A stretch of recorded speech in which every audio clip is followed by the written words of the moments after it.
why exactly you wrote Crazy is a Compliment. Why and why now? So I've worked with 1,000 entrepreneurs, and I mentioned the entrepreneur personalities and the work that I'd done with Bain to really unlock what was helping them, understand themselves better. Where were they getting stuck? What were the patterns we were seeing?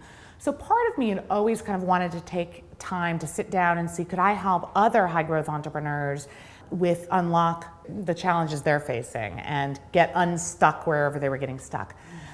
But it was never enough to really motivate me to write a book.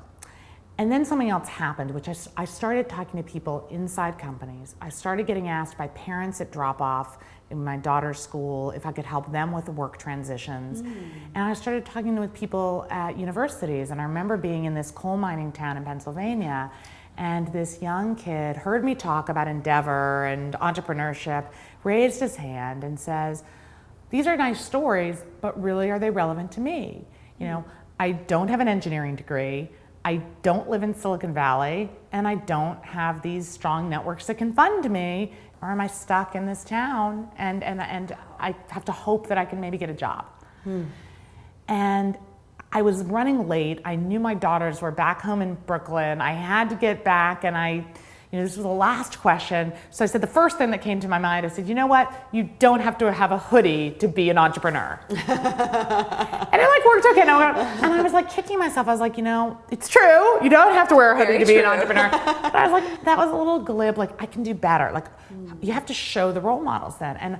And as I was in that car ride home, I said, I'm going to write this book. And I knew then that I was going to try to tell stories of people who were starting big companies, who were starting small companies, who were in tech, who were outside of tech, who were men, who were women, who were young, who were old. I think our image of these 22-year-old kids with no mortgages who can just bet the farm and risk it all is really not what entrepreneurship is about.